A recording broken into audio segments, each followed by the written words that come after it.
இருக்கின்றோம்.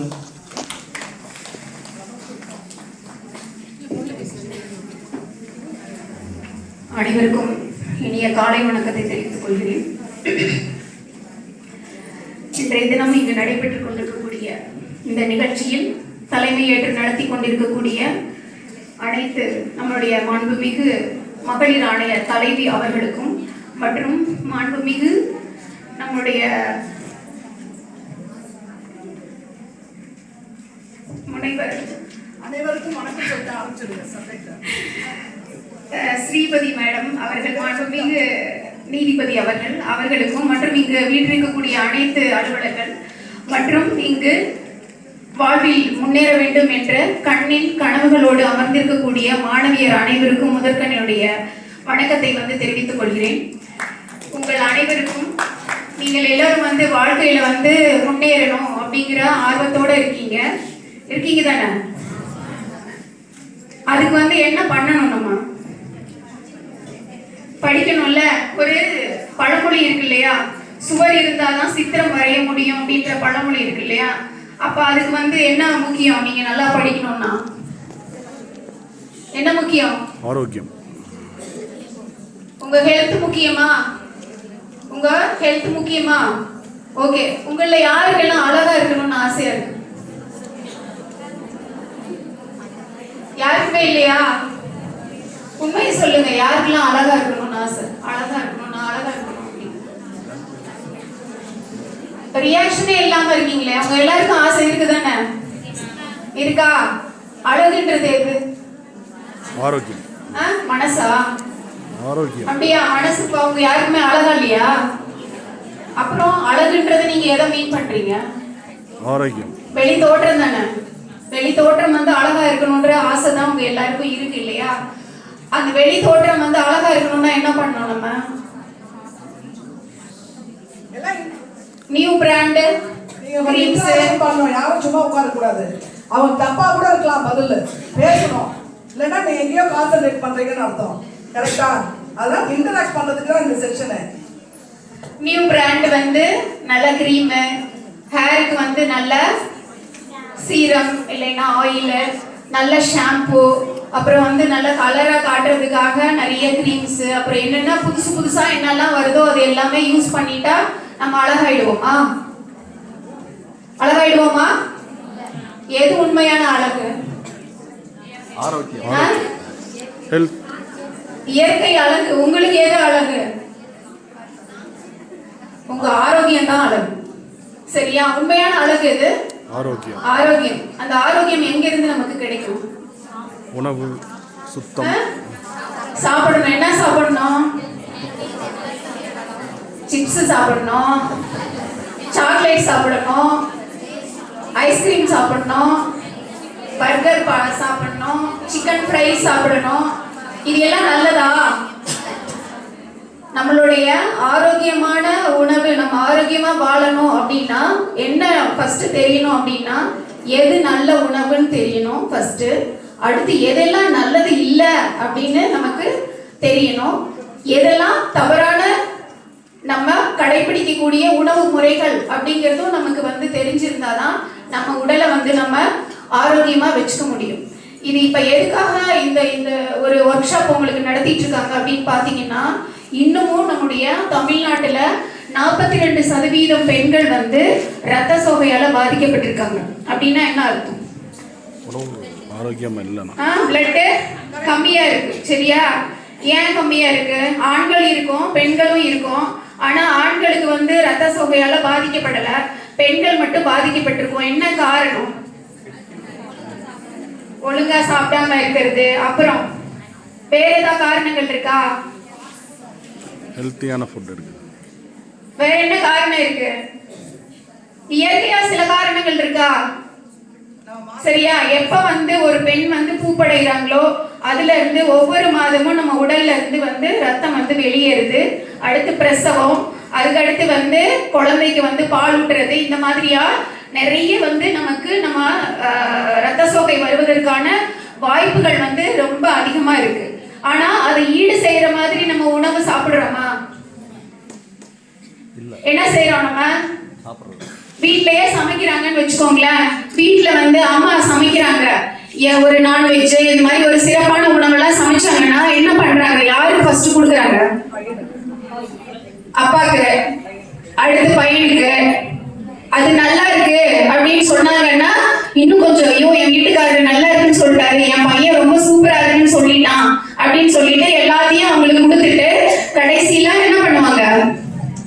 கொஞ்சம் வெறும் சாதம் தான் இருக்கு, வெறும் குழம்பு தான் இருக்கு, இல்ல வெறும் ரசம் தான் இருக்கு, அதை சாப்பிட்டா கூட அவங்களுக்கு எப்படி இருக்கும்? மனசு நிறைவா இருக்கும். சரியா? அப்பா இன்னைக்கு வந்து என் வீட்டுக்காரரும் என் பையனும் என் பிள்ளை பொண்ணு இருந்தா கூட அவங்களுக்கு எல்லாம் வந்து நான் கொடுத்தேன், ரொம்ப நல்லா இருக்குன்னு சொல்லி சொல்லி நிறைய கேட்டு வாங்கி சாப்பிட்டாங்க அப்படின்னு சந்தோஷப்படுவாங்க. அது கரெக்டா? கரெக்டா? கரெக்டா இல்லையா? பரவாயில்லையா? உங்க அம்மா நல்லம்மா. அது கரெக்டான்னு கேட்டா கரெக்ட் இல்ல. சரியா? ஏன்னா யாருக்கு உண்மையில அதிகமான உணவு தேவைப்படுது? பெண்களுக்கு ஒவ்வொரு மாசமும் ரத்தம் வந்து வெளியேறுது. பிரசவத்துக்கு வந்து ஒரு கர்ப்பம் அடைந்தா அப்போ வந்து வயிற்றுல வளரக்கூடிய குழந்தைக்கும் அதிகமா தேவைப்படுது. பிறந்ததுக்கு அப்புறம் பால் ஊட்டுறதுக்கு அப்புறம் பிறக்கும் பொழுது 1/2 லிட்டர்ல இருந்து 1 லிட்டர் ரத்தம் வந்து உடம்புல இருந்து வெளியேறுது. அதுக்கப்புறம் பால் ஊட்டும் போதும் அந்த பெண்ணுக்கு வந்து அதிகமா சத்துக்கள் தேவைப்படுது. அப்ப ஆண்களை விட மிக அதிக அளவுல ஊட்டச்சத்துக்கள் தேவைப்படுறது, அந்த அளவுல உடல் அளவுல பலவீனமா இருக்கக்கூடியது பெண்கள். அப்ப யார் நல்லா சாப்பிடணும்? பெண்கள் சாப்பிடணும். அப்படி சாப்பிடுறோமா? இல்ல, இல்லையா? அதுலயும் உங்க வயசுல இருக்கிறவங்களுக்கு வந்து என்ன அப்படின்னா, நான் வந்து ஒல்லியா இருக்கணும், நான் வந்து ரொம்ப அழகா இருக்கணும். ஒல்லியா இருந்தாதான் அழகு அப்படிங்கிறது ஒண்ணு. இன்னொன்னு வந்து என்ன அப்படின்னா, காலையில வந்து சீக்கிரமா வந்து காலேஜ் போகணும், இல்ல வேற வேலை இருக்கு அப்படின்னா சாப்பிடாம வர்றது வந்து ஒரு ஃபேஷனா போச்சு. இன்னொன்னு, டிஃபன் பாக்ஸ்ல நான் ஒரே ஒரு இட்லி தான் எடுத்துட்டு வருவேன், அதுக்கு மேல எடுத்துட்டு வந்தா எல்லாரும் வந்து ஃப்ரெண்ட்ஸ் எல்லாம் கேலி பண்ணுவாங்க, 4 இட்லி எடுத்துட்டு வந்து திங்கிறா அப்படின்னு சொல்லுவாங்க, இல்ல இவ்வளவு சாப்பாடு சாப்பிடுறாளே அப்படின்னு சொல்லுவாங்க. அப்படின்றதுனால ஸ்டைலா எடுத்து வருது சின்ன டிஃபன் பாக்ஸ்ல. என்னால இதுக்கு மேல சாப்பிடவே முடியாதுப்பா, அவ்வளவுதான் என்னால சாப்பிட முடியும் அப்படின்னு அப்படியே ஸ்டைல் பண்ணிக்கிறது. சரியா? இதெல்லாம் என்ன பண்ணணும்னு நினைக்கிறீங்க? என்ன பண்ணும் உங்களை? ரத்த சோகைனால என்ன பிரச்சனை வரும் சொல்லுங்க. உங்களுக்கு எல்லாம் யாராவது ரத்த சோகை இருக்கா? இருக்கா இல்லையா? இல்ல. ஹீமோகுளோபின் குறைவா இருக்குதா? 90 கிலோ இல்ல, இருக்கா இல்லையான்றதை இப்ப நீங்களே பாத்துக்கோங்க. உங்க கையை பாருங்க, உள்ளங்கையை பாருங்க. உங்க உள்ளங்கையை பாத்தீங்கன்னா நீங்க வந்து கருப்பா இருந்தாலும் சரி, சிவப்பா இருந்தாலும் சரி, கையை பாத்தீங்கன்னா அங்கங்க நடுவுல வந்து ஒயிட் கலர்ல தெரியுதான்னு பாருங்க. அப்படி தெரியுதுன்னா நீங்க உங்களுக்கு வந்து ரத்த சோகை இருக்குன்னு அர்த்தம். அப்படி இல்லாம ஃபுல் பிங்கா இருக்குன்னா ரத்த சோகை இல்லைன்னு அர்த்தம்.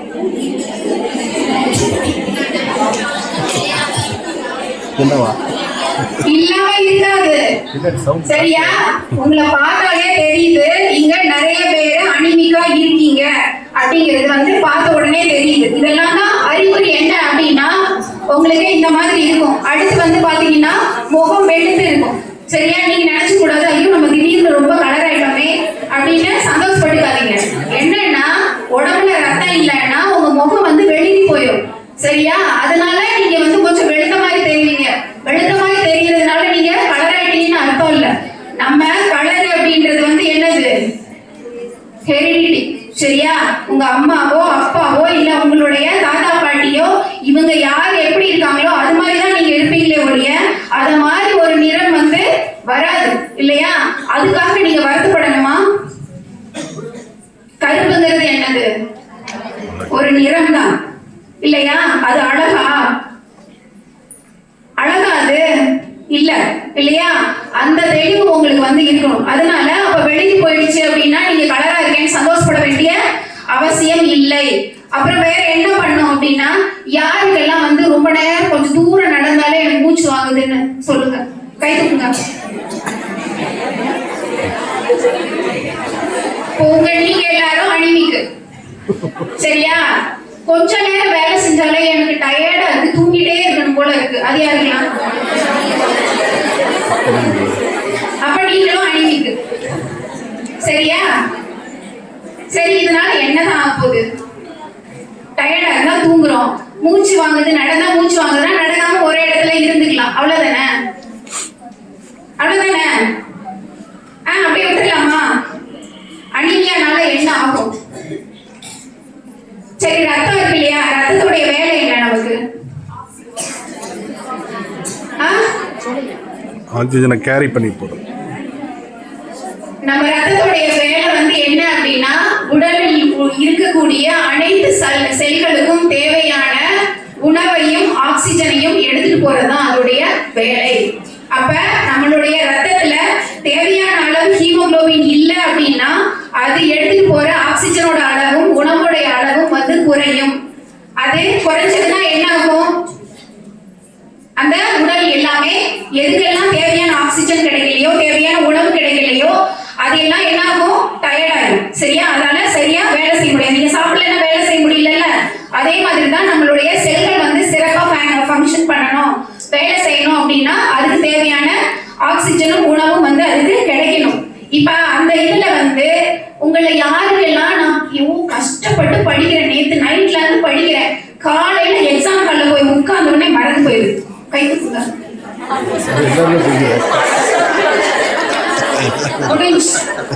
மொத்தமா அனீமியா. சரியா? இப்ப நான் சொன்னேன்ல உடல் உறுப்புகள்ல, அந்த உடல் உறுப்புல ரொம்ப முக்கியமான உறுப்பு எது? பிரெயின் தானே. அந்த பிரெயினுக்கு தேவையான அளவு ஆக்சிஜனும் உணவும் கிடைக்கல அப்படின்னா என்ன பண்ணோம்?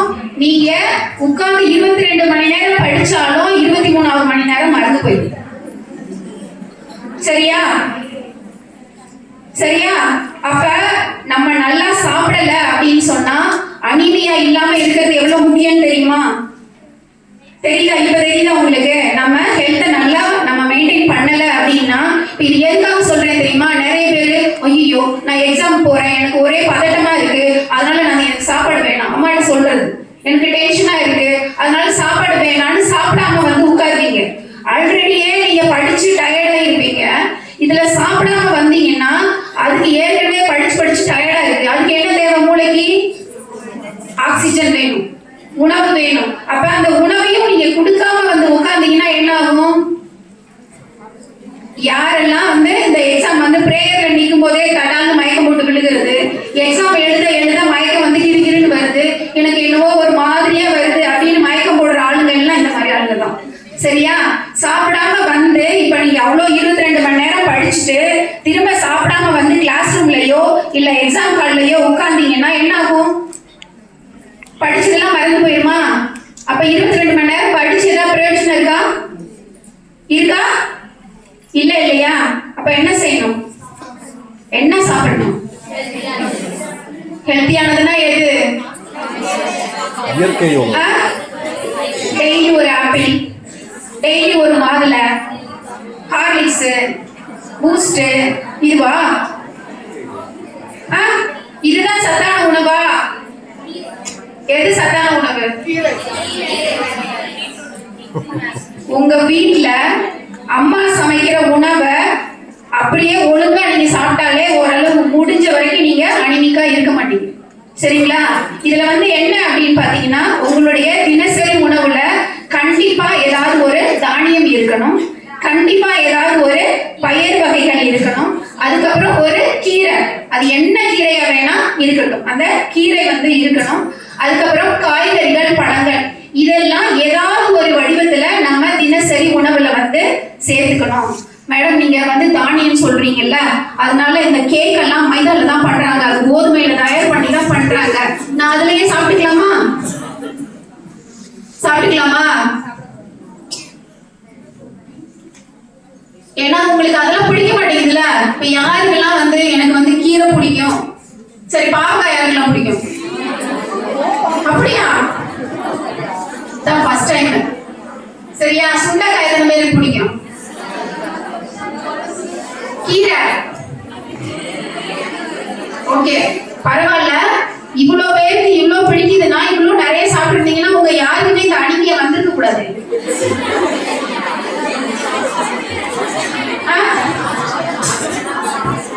என்னையாவது ஒரு நாள் தான் செய்யறாங்களா?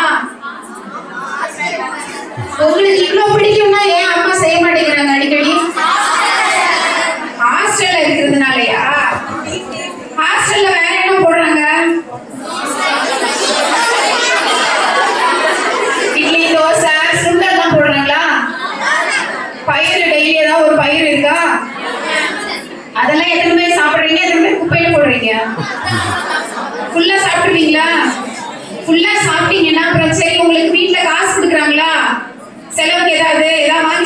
சாப்பிடுவீங்களா? என்ன வாங்கி சாப்பிடுவீங்க? அது சொல்லுங்க. ஸ்வீட், டீ, அப்புறம் chicken fry, bread omelette, fried rice, noodles, இதெல்லாம் நல்லா இருக்குல்ல? நல்ல ஃபுட் இருக்கு, சூப்பரா இருக்கு இல்லையா? சரி, அதுல என்ன இருக்கு? டேஸ்ட். நம்ம இப்ப வீட்ல எல்லாம் நீங்க வெளியில வந்து வாங்கி சாப்பிடுறீங்களா, சிப்ஸ் இதெல்லாம் வாங்கி சாப்பிடுறீங்கல்ல, அதெல்லாம் வந்து ரொம்ப டேஸ்டா இருக்குல்ல? உருளைக்கிழங்கு சிப்ஸ் இதெல்லாம் வந்து நல்ல சூப்பரா டேஸ்டா இருக்கு. ஆனா அதையே நம்ம வீட்ல செஞ்சு சாப்பிட்டா ஏன் அவ்வளவு டேஸ்டா வர மாட்டேங்குது? அஜினமோட்டோ. அஜினமோட்டோ. என்ன சேர்க்கறாங்க? எதனால அவ்வளவு கிறிஸ்பியா வர மாட்டேங்குது, அவ்வளவு டேஸ்டா வர மாட்டேங்குது? அதே உருளைக்கிழங்குல தான் நம்மளும் செய்யறோம், ஆனா வர மாட்டேங்குது. என்ன காரணம்?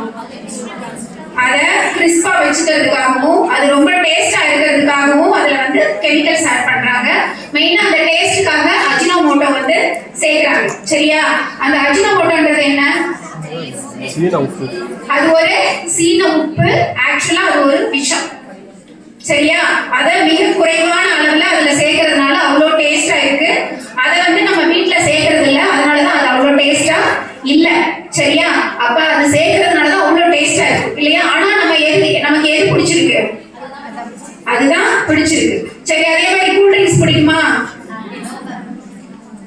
பிடிக்குமா பிடிக்காத? உண்மையா சொல்லு. நல்ல ஸ்ப்ரைட் என்ன அந்த இதெல்லாம் வந்து இருக்குல்ல, பாட்டில் ட்ரிங்க்ஸ் எல்லாம் இருக்கு இல்லையா? அதெல்லாம் பிடிக்கும் தானே? நம்ம போனா அதெல்லாம் குடிக்கணும்னு ஆசையா இருக்கு. மத்ததை விட அது ரொம்ப பிடிச்சிருக்கு, ஸ்டைலா வேற இருக்கு இல்லையா? அதுல என்ன இருக்கு? Water, carbonated. என்னெல்லாம் கலந்து இருக்கு? தண்ணி இருக்கு, கார்பனேட்டட் வாட்டர், ஒரு கலர் இருக்கு, அதுல இருந்து ஒரு ஸ்மெல் வருது. ஆனா அது எப்படி கெடாம இருக்கு? என்ன அதுல ஒரு கேஸ் வேற வருது வெளியில இல்லையா? அதனாலதான் வந்து வீட்டுல பாட்டி எல்லாம் கூட நான்வெஜ் சாப்பிட்ட உடனே ஒரு வந்து 7up வாங்கிட்டு வா, அதை குடிச்சாதான் வந்து எனக்கு ஜீரணம் ஆகும், ஏப்பம் வந்தா எனக்கு ஜீரணம் ஆயிரும் அப்படின்லாம் சொல்றாங்க இல்லையா? அதுல என்ன கேஸ் இருக்குன்னு தெரியுமா? கார்பனேட்டட். கார்பன் டை ஆக்சைடு இருக்கு. சரியா? ஆனா இவ்வளவு இருந்தாலும் நம்ம வீட்டுல ஒரு தண்ணியில சக்கரை போட்டு வச்சா மறுநாள் காலையில வந்து கருப்பு கலர்ல காளான் பூத்துரும் அதுல. ஆனா இது வந்து வருஷக்கணக்கா வச்சிருந்தாலும் பாட்டில் இருந்தாலும் கெடவே மாட்டேங்குது. எப்படி? பிரிசர்வேட்டிவ் சேர்த்திருக்காங்களா? எவ்வளவு சேர்த்திருக்காங்கன்னு தெரியுமா? சரி, உங்க வீட்டுல எல்லாம் டாய்லெட் இருக்கா? அதை கிளீன் பண்றதுக்கு என்ன யூஸ் பண்றாங்க? ப்ளீச்சிங் பவுடர் இல்லைன்னா ஃபினாயில் இதெல்லாம் யூஸ் பண்றாங்களா? அதுல எவ்வளவு வந்து கெமிக்கல் இருக்கோ அதை விட அதிகமா இந்த கூல் ட்ரிங்க்ஸ்ல இருக்கு. சரியா? நீங்க என்ன பண்ணுங்கன்னா, ஒருவேளை கிடைக்கலன்னு வச்சுக்கோங்களேன், ஃபினாயில் தீர்ந்து போச்சுன்னா இந்த கூல் ட்ரிங்க்ஸ் இருக்கு இல்லையா, அதை வந்து வாங்கி கொஞ்சம் ஊத்தி கிளீன் பண்ணி பாருங்க. அது ஃபினாயில் எப்படி வந்து கிளீன் பண்ணுச்சோ அதை விட சூப்பரா இது கிளீன் பண்ணும். சரியா? அப்ப வந்து இந்த பாட்டில் இருக்கக்கூடிய கூல் ட்ரிங்க்ஸ் எல்லாம் என்ன சொல்லலாம்? நம்ம டாய்லெட் கிளீனர். சரியா? நீங்க சாப்பிடக்கூடிய சிப்ஸ், இந்த பீஸா, ரெடிமேட் பேக்கெட்டட் ஃபுட்ஸ் இருக்கு இல்லையா, அதுல எல்லாம் என்ன கலந்துருக்கு? அஜினோமோட்டோ கலந்துருக்கு. அந்த அஜினோமோட்டோ என்னது? விஷம். அப்ப ஒரு சிப்ஸ் பாக்கெட்டும் ஒரு கூல் ட்ரிங்க்ஸும் குடிச்சீங்கன்னா நீங்க என்ன சாப்பிடுறீங்க? கொஞ்சம் விஷமும் கொஞ்சம் டாய்லெட் கிளீனரும் குடிக்கிறீங்க. கரெக்டா? ஒவ்வொரு தடவை அந்த பாட்டில வாங்கி குடிக்கும் போது நீங்க என்ன யோசிக்கணும்? டாய்லெட் கிளீனர் குடிக்கிறேன் அப்படின்னு யோசிக்கணும் நீங்க. சரியா? பாக்கெட்ல சிப்ஸ் வாங்கி சாப்பிடும் போது என்ன யோசிக்கணும்? விஷத்தை சாப்பிடுறேன். சரியா? அப்ப என்ன சாப்பிடணும்னு இனிமே நீங்க முடிவு பண்ணிக்கணும். இது சாப்பிடணுமா வேண்டாமா அப்படிங்கறத இனிமே நீங்க முடிவு பண்ணிக்கலாமா? அப்ப இது வந்து நமக்கு என்ன பண்ணுது நம்ம உடம்ப? இத ஏன்னா எதுக்காக சொல்றேன்னா, இதெல்லாம் தான் நமக்கு ரொம்ப ரொம்ப பிடிச்சிருக்கு. சரியா? வீட்டுல அம்மா வந்து ஒரு உருண்டை செஞ்சு தருவாங்க, இல்லைன்னா ராகில களி செய்யறாங்க, இல்லைன்னா ஒரு கீரை கடைஞ்சு வைக்கிறாங்க, இல்ல ஏதோ ஒரு உருண்டை என்னமா இதெல்லாம் அரைச்சு வந்து ஏதோ ஒண்ணு செஞ்சு வச்சிருக்காங்க. அதெல்லாம் நல்லாவே இல்லை, எனக்கு வேண்டாம், இது வாங்கி கொடு அப்படின்னு நம்ம டிமாண்ட் பண்ணி கேட்டு வாங்குறோம் இல்லையா? சரியா? அது வந்து நல்லாவே இல்லை. ஃபர்ஸ்ட் ஒரே ஒரு விஷயம் விஷயம் தெரிஞ்சுக்கங்க, உங்க வாய்க்கு சுவையா இருக்கக்கூடிய எதுவும் உங்க உடலுக்கு நல்லது இல்லை. சரியா? எதெல்லாம் உங்க வாய்க்கு ருசியா இல்லையோ அதெல்லாம் உங்க உடலுக்கு நல்லது. சரியா? அப்ப என்ன செய்யணும்? நம்ம என்ன செய்யணும்? என்ன சாப்பிடணும்? நல்ல உணவுகளை சாப்பிடணும். எதை சாப்பிடணும்னு தேர்வு செய்யணும். அடுத்து எதெல்லாம் சாப்பிடக்கூடாதுன்றத நீங்க ஃபர்ஸ்ட் தெரிஞ்சுக்கணும். தேவையில்லாத உணவுகளை நீங்க தவிர்த்துட்டாலே என்ன ஆயிடும்? நமக்கு நல்ல உணவு எதுவோ அதுக்கு ஆட்டோமேட்டிக்கா நமக்கு வந்து சேர்ந்துரும். நல்ல கடையில வந்து என்ன ஒரு கடலை மிட்டாய் வாங்கி சாப்பிடுங்க, எள்ளு உருண்டை, பொட்டுக்கடலை உருண்டை, இந்த மாதிரி நல்ல இதெல்லாம் விற்கிது. ஆனா அந்த பக்கமே நம்ம திரும்புறது கிடையாது. ஏன்னா அது எப்படி இல்ல, இந்த அளவுக்கு அது டேஸ்டா இல்ல மேடம், நான் என்ன பண்றது? அதானே? திரும்பவும் சொல்றேன், உங்க மனசுல எழுதி வச்சுக்கோங்க, உங்க வாய்க்கு சுவையா இருக்கிறது எதுவும் உங்க உடல் ஆரோக்கியத்துக்கு நல்லது இல்ல, உங்க உடலுக்கு நல்லது இல்ல. அதனால சுவையான உணவுகளை வந்து நீங்க தேடி தேடி சாப்பிடாதீங்க. உங்க உடல் ஆரோக்கியத்துக்கு தேவையான உணவு எதுவோ அதை வந்து தேடி சாப்பிடுங்க. அதுதான் உங்களுக்கு தினமும் வந்து நல்ல, நம்ம ரேஷன் அரிசி நினைக்காதீங்க தயவு செஞ்சு. ரேஷன் அரிசி தான் ரொம்ப ரொம்ப நல்லது, பட்டை தீட்டாத, அதுல பி காம்ப்ளெக்ஸ் விட்டமின் இருக்கு. அதோட அந்த அரிசி வந்து போடுறாங்களேன்னு அம்மா மேல அப்பா மேல கோவிச்சுக்காதீங்க. நம்ம ஆரோக்கியமா இருக்கிறதுக்கு நம்ம பணக்காரங்களா இருக்க வேண்டிய அவசியம் இல்ல, ரொம்ப காஸ்ட்லியான உணவு வாங்கி சாப்பிடணும்ன்ற அவசியமும் இல்ல. இருக்கக்கூடிய மிக மிக குறைந்த பணத்திலேயே நம்மால என்ன செய்ய முடியும்? நல்ல ஆரோக்கியமான உணவுகளை நம்மால சாப்பிட்டு நம்ம உடலை வந்து நல்லா மெயின்டைன் பண்ண முடியும். அதனால இந்த உணவு முறை அப்படிங்கிறதுல நீங்க ஒரு மாற்றம் கொண்டு வந்தாதான் என்ன ஆகும்? நீங்க ஆரோக்கியமா இருக்க முடியும். சரிங்களா? நான் முதல்ல சொன்னேன்ல, இந்த காய்கறிகள், பழங்கள், நான் சொன்னேன்ல முதல்ல இந்த கிரீம் எல்லாம் போடணும்ல, இதெல்லாம் போடுறதுனால நீங்க அழகாயிடுவீங்களான்னு கேட்டீங்கன்னா கண்டிப்பா இல்ல. நீங்க பாக்குறீங்கல்ல, சினிமா எல்லாம் பாக்குறீங்கல்ல, நல்ல பெரிய பெரிய நடிகைகள்லாம் இருக்காங்கல்ல, அவங்க வந்து அவ்வளவு பளபளப்பா இருப்பாங்க இல்லையா? பாத்துருக்கீங்கல்ல? மேக்கப் மட்டும் காரணம் நினைக்கிறீங்களா? அவங்க எல்லாம் பேட்டி எல்லாம் கொடுப்பாங்க, கவனிச்சிருக்கீங்களா? என்ன சாப்பிடுறாங்கன்னு கேட்டா என்ன சொல்லுவாங்க? ஃப்ரூட்ஸ், வெஜிடபிள்ஸ், இது மாதிரி. என்ன அப்படின்னா காய்கறிகள்லையும் பழங்கள்லையும் தான் என்ன இருக்கு அப்படின்னு பாத்தீங்கன்னா வைட்டமின்ஸும் மினரல்ஸும் அதிகமா இருக்கு. சரிங்களா? தாது உப்புக்களும் உயிர் சத்தும் அதிகமா இருக்கக்கூடியது காய்கறிகள் பழங்கள்ல அதிகமா இருக்கு. அத அதிகமா எடுத்துக்கிட்டாலே என்ன ஆயிடுவீங்க? நீங்க ஸ்கின் வந்து பளபளன்னு ஆயிடும். இதுல இன்னொரு முக்கியமான விஷயம் என்னன்னா, இந்த ஜங்க் ஃபுட் சாப்பிடுறீங்கல்ல, அதிகமா ஆயில் இருக்கக்கூடிய உணவு வகைகளை அதிகமா சேர்க்கும் பொழுது நமக்கு வந்து என்ன ஆகும்னா, நம்ம தோலுக்கு கீழே அந்த அதிகப்படியான கொழுப்பு வந்து டெபாசிட் ஆகிட்டே இருக்கும். நம்ம ஸ்கின்னுக்கு கீழே டெபாசிட் ஆகி அது ஒரு லேயர் மாதிரி அப்படியே ஃபார்ம் ஆயிடும். நீங்க பார்த்துருப்பீங்கல்ல, ஆடு இதெல்லாம் வந்து வெட்டி தொங்க விட்டுருக்கும் போது அந்த அப்படியே கட்டி கட்டியா அந்த வந்து கொழுப்பு இருக்கும் இல்லையா? அதே மாதிரி நம்ம தோலுக்கு அடியில அந்த கொழுப்பு வந்து அப்படியே டெபாசிட் ஆகிட்டே இருக்கும். அப்ப என்ன ஆகும் அப்படின்னு பாத்தீங்கன்னா, இப்ப நீங்க மாடெல்லாம் தொட்டா எப்படி இருக்கும்? ஸ்கின் எப்படி இருக்கும்? ஹார்டா இருக்குமா? அந்த மாதிரி ஆயிடும் உங்க ஸ்கின். எதை?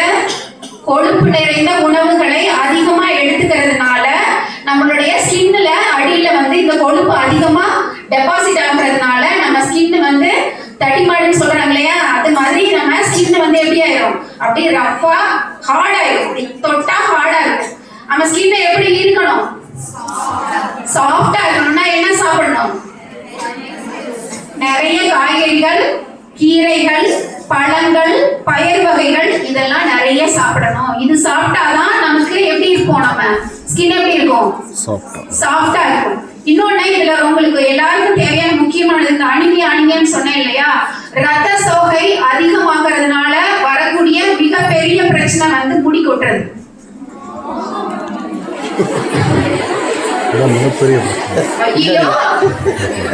அதுதான் காரணமே. சரியா? யாருக்கெல்லாம் ரத்த சோகை இருக்கோ அவங்களுக்கெல்லாம் முடி வந்து கொத்து கொத்தா கொட்டும். அப்ப என்ன செய்யணும்? இரும்பு சத்து நிறைந்த உணவுகளை சாப்பிடணும். எதுல எல்லாம் இரும்பு சத்து அதிகமா இருக்கு? கீரை. அடுத்து பயிர் வகைகள் வந்து எடுத்துக்கிட்டீங்க அப்படின்னு சொன்னா பிரவுன் கலர்ல என்னெல்லாம் இருக்குன்னு சொல்லுங்க. சுண்டல், தட்டைப்பயிறு, சுண்டல், கேழ்வரகு, கொள்ளு, அப்புறம் கம்பு, எதெல்லாம் வந்து காய்கறிகள் எடுத்துக்கிட்டீங்கன்னா வாழைக்காய், பீன்ஸ், பாவக்காய், சுண்டைக்காய், பீட்ரூட், இந்த மாதிரி அதே மாதிரி பழங்கள்ல வந்து பாத்தீங்கன்னா நம்மளுடைய சப்போட்டா ரொம்ப சீப்பா கிடைக்கும் இல்லையா? இதுல எல்லாம் வந்து நிறைய இரும்பு சத்து வந்து இருக்கு. சரியா? பேரிச்சம்பழம், இந்த மாதிரி இதெல்லாம் வந்து அதிகமா நம்மளுடைய உணவு பயிர் அதோட சேர்ந்து புரோட்டீனும் சாப்பிடணும். அதுக்கு வந்து பாதாம் பருப்பு, பிஸ்தா பருப்பு சாப்பிடணும்னு அவசியம் இல்லை. எதுல சீப்பா கிடைக்குது தெரியுமா? நிலக்கடலை, நிலக்கடலை, வேர்க்கடலை. சரியா? இதுல ரொம்ப குறைவான செலவுல இதெல்லாம் நம்ம வந்து எடுத்துக்கிட்டோம் அப்படின்னா ரெகுலரா நீங்க வந்து வச்சுக்கோங்க. பிரேக் டைம் கிடைச்சதுன்னா எப்பவுமே உங்களுடைய பேக்ல வந்து ஒரு கடலை மிட்டாய் பாக்கெட் வச்சுக்கோங்க. பசிச்சுட்டு சாப்பிட முடியல அப்படின்னா டக்குனு ஒரு கடலை மிட்டாய் எடுத்து சாப்பிடுங்க. அயன் இருக்கு, புரோட்டீன் இருக்கு. சரியா? அது ரெண்டுமே நமக்கு தேவை. அதோட சேர்த்து நம்ம ஒரு விட்டமின் சி இருக்கக்கூடியது ஒரு லெமன் ஜூஸ், இதை சாப்பிட்டோம்னா அதுல இருக்கக்கூடிய அயன் ஃபுல்லா நம்ம உடம்ப அப்சர்வ் பண்ணிக்கும். நீங்க ஹேர் ஃபால் அதிகமா இருக்கிறவங்க வந்து இந்த மாதிரி அயன் ரிச் ஃபுட் நிறைய சாப்பிட்டுட்டு உங்களுக்கு வந்து அந்த அயன் டேப்லெட் கொடுக்குறாங்களா ஹாஸ்பிட்டல்ல இருந்து, எத்தனை பேர் தூக்கி எறிவீங்க? சொல்ல மாட்டீங்க. ஏன்னா ஐயோ அயன் டேப்லெட் சாப்பிட்டா நம்ம மோஷன் போனா வந்து கருப்பு கலர்ல போகுது, நம்மளும் கருப்பாயிடுவோம் அப்படின்னு சொல்லி நிறைய பேர் தூக்கி எறிவீங்க.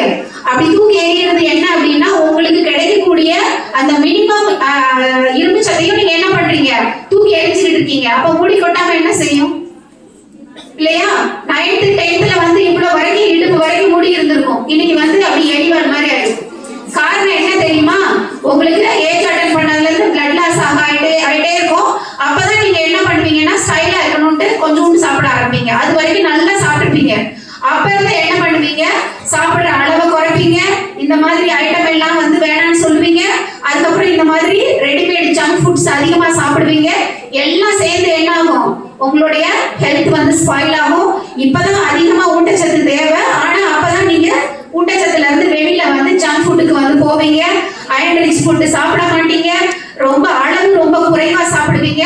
டோட்டலா என்ன ஆகும்? காலேஜ் வரும்போது பாதி முடி கொட்டி போயிடும். அப்ப என்ன பண்ணணும்? நல்ல ஃபுட் சாப்பிடணும். அனிமியா அப்ப எங்களோட ஒரு ப்ராஜெக்ட் மாதிரி நாங்க ஒண்ணு பண்ணோம். அதுல வந்து என்னன்னு பாத்தீங்கன்னா ஒரு இதுல வந்து ஸ்கூல்ல வந்து பிளட் ஹீமோகுளோபின் வந்து டெஸ்ட் பண்ணோம். நாங்க டெஸ்ட் பண்ணும்போது ஒரு பொண்ணு வந்து வரவே வராதுங்க. அது வந்து எவ்வளவு லிஸ்ட் எல்லாம் வாங்கிட்டு அதுபடி எழுதணும், வர்றதே கிடையாது, அடிக்கடி லீவ் போட்டே இருக்கு ஒரு பொண்ணு அப்படின்னு சொன்னாங்க. அப்புறம் அன்னைக்கு நாங்க டெஸ்ட் பண்ணும்போது என்ன ஆச்சுன்னா அந்த பொண்ணு வந்திருந்தாங்க. வந்திருந்த உடனே அவங்களுக்கு ஹீமோகுளோபின் டெஸ்ட் வந்து பண்ணி பார்க்கும் பொழுது அவங்களுக்கு வந்து எவ்வளவு இருந்தது தெரியுமா ஹீமோகுளோபின் அளவு? அந்த பொண்ணு வந்து ஸ்கூலுக்கு ஏன் வரலன்றதை வந்து கேட்கும்போது அந்த பொண்ணுக்கு வந்து அடிக்கடி பேய் பிடிச்சிக்குது. அதனால வந்து அவங்க அம்மா வந்து ஒவ்வொரு ஊருக்கா கூட்டிட்டு போய் பேய் போட்டுறாங்க, மந்திரிக்கிறாங்க, இன்னும் சரியாகவே மாட்டேங்குது அப்படி ஏதாவது பேசிட்டு இருக்கும்போது அப்படியே ஒரு மாதிரி அப்படியே நின்றுக்குது அந்த பொண்ணு. எதை சொன்னாலும் புரிஞ்சுக்கிறதே இல்லை, ரொம்ப ஸ்லோவா வேலை செய்யுது அப்படின்னு சொன்னாங்க. அந்த பொண்ணுக்கு வந்து ஹீமோகுளோபின் வந்து டெஸ்ட் பண்ணும்போது என்ன தெரிஞ்சது தெரியுமா? அந்த பொண்ணுக்கு ஹீமோகுளோபின் எவ்வளவு இருந்ததுன்னா 3 மில்லிகிராம். எவ்வளவு இருக்கணும் தெரியுமா? எவ்வளவு? 12.5 இருக்கணும் பெண்களுக்கு. சரியா? ஆனா அந்த பொண்ணுக்கு எவ்வளவு இருந்துச்சு? 3 மில்லிகிராம். இன்னும் கொஞ்ச நாள் விட்டு இருந்தா அந்த பொண்ணு வந்து இறந்து போயிருக்கும். சரியா? அவ்வளவுதான்.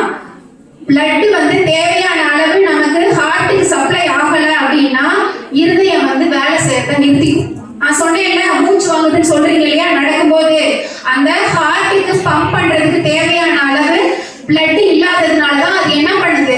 ஸ்ட்ரெயின் பண்ணுது. சரியா? நிறைய ஆக்சிஜனை இழுக்கிறதுக்கு ஹார்ட் வந்து ரொம்ப கடுமையா ஸ்ட்ரெயின் பண்ணி வந்து ஒர்க் பண்றதுனாலதான் நமக்கு வந்து அந்த மாதிரி மூச்சு வாங்குது. அப்ப இதுல வந்து இன்னொரு விஷயம் என்ன தெரியுமா? ஹீமோகுளோபின் ரொம்ப கம்மியா இருந்தா அது வந்து மனநலனை பாதிக்கும். நான் சொன்னேன்ல டிஃபரெண்டா அந்த பொண்ணு பிஹேவ் பண்ணிட்டு இருக்கிறதுக்கு காரணம் வந்து என்ன அப்படின்னா அவ்வளோ ஹீமோகுளோபின் வந்து கம்மியானதுனால மூளைக்கு தேவையான ஆக்சிஜன் சப்ளை இல்லாததுனால மனநலம் பாதிக்கப்படுறதுக்கு வாய்ப்பு இருக்கு. அப்ப அதெல்லாம் வந்து என்ன பண்ணிட்டு இருக்கோம்? அந்த மாதிரி அனிமிக்கா இருக்கக்கூடிய பெண்களுக்கு தான் இந்த மாதிரி ஒரு மாதிரி பிரம்ம பிடிச்ச மாதிரி ஆயிடுவாங்க. அவங்களுக்கு பேய் பிடிச்சிருக்குன்னு சொல்லிட்டு இன்னும் நல்லா சாத்தி அடிச்சு இதுல எல்லாம் வச்சு அடிப்பாங்க. நீங்களாம் பாத்துட்டீங்களான்னு தெரியல, நான் பாத்துருக்கேன். அந்த மாதிரி எல்லாம் அடிச்சு போட்டு அடின்னு அடிப்பாங்க. இதுல வேப்ப குச்சியை வச்சு அடிப்பாங்க. சோ ஆனா உண்மையான பிரச்சனை என்ன? அனீமியா. அப்ப அந்த பொண்ணை உடனடியா ரெஸ்கியூ பண்ணி நம்ம ஜிஹெச்ல வந்து அட்மிஷன் போட்டு 4 பாட்டில் ரத்தம் ஏத்தி அதுக்கப்புறமா ரெடி பண்ணிட்டு ஒரு 8 கிராம் ஆக்கி அதுக்கப்புறமா டிஸ்சார்ஜ் பண்ணி திரும்ப அவங்களுக்கு வந்து அடிஷ்னலா ரெகுலரா வந்து ஃபுட்டு கொடுக்கறதுக்கு எங்களை அங்கன்வாடி மையத்துல இருந்து இதெல்லாம் கொடுக்கறதுக்கெல்லாம் ஏற்பாடு பண்ணோம். இது எதுக்காக சொல்றேன் அப்படின்னா, உங்களுக்கு இருக்கக்கூடிய இந்த அனிமியா கூட ஒரு நாள் இதை வந்து நீங்க கவனிக்காம விட்டீங்க அப்படின்னு சொன்னா ஒரு நாள் உங்களை இது மாதிரியான ஒரு நிலைக்கு கொண்டு போகிறதுக்கு, ஒரு ஹார்ட் பேஷண்ட் ஆகுறதுக்கு, ஹார்ட் ப்ராப்ளம்னால ஒரு பாதிப்பு ஏற்படுறதுக்கு, இல்லைன்னா இந்த மாதிரி மனநலம் பாதிக்கப்படக்கூடிய அளவுக்கு வந்து போகிறதுக்கு வாய்ப்பு இருக்கு. இப்ப அந்த அளவுக்கு நீங்க இல்லைன்னா கூட மெயினா ஏதோ உங்களை வந்து பாதிக்க போகுது அப்படின்னு பாத்தீங்கன்னா உங்களுடைய கற்கும் திறனை வந்து பாதிக்கும் இல்லையா? உங்களால படிச்சதை ஞாபகம் வச்சுக்க முடியல, அதனால நீங்க நல்லா பெர்ஃபார்ம் பண்ண முடியலன்னா உங்களுடைய கோல் என்னவோ அதை அச்சீவ் பண்ண முடியுமா? நீங்க முடியுமா? முடியாதுல்ல. இப்ப நான் முதல்ல ஒன்று சொன்னேன்னா பழமொழி என்ன சொன்னேன்? சுவர் இருந்தாதான் சித்திரம் வரைய முடியும் இல்லையா? நீங்க ஆரோக்கியமா இருந்தா தானே படிக்க முடியும் இல்லையா? அப்ப அந்த ஆரோக்கியம் வந்து வேணும் அப்படின்னா என்ன பண்ணணும்? நீங்க நல்லா சாப்பிடணும். என்ன சாப்பிடணும்? நல்ல உணவுகளை சாப்பிடணும். அது வந்து ரொம்ப ரொம்ப முக்கியம். அது வந்து அந்த உங்க ஹெல்த் தான் உங்களை வந்து கடைசி வரைக்கும் நீங்க எந்த ஒரு உங்களுடைய எல்லையை நீங்க தொடர்றதுக்கும் உங்களுக்கு என்ன தேவை? என்ன தேவை? ஆசை மட்டும் இருந்தா பத்தாது சரியா? அதுக்கு உங்க உடம்பு ஒத்துழைக்கணும்ல. ஹார்ட் ஒர்க் பண்றதுக்கு, இன்னும் மேல மேல படிக்கிறதுக்கு, இன்னும் கடுமையா உழைக்கிறதுக்கு உங்களுக்கு அடிப்படையா என்ன தேவை? ஆரோக்கியம் தேவையில்ல. உங்களுடைய ஆரோக்கியத்தை வந்து கடைசி வரைக்கும் மெயின்டைன் பண்ணணும். இந்த காலத்துல நம்மளுடைய கடைசி காலம் வரைக்குமே நம்ம எப்படி இருக்கணும்? ஆக்டிவா இருக்கணும் இல்லையா?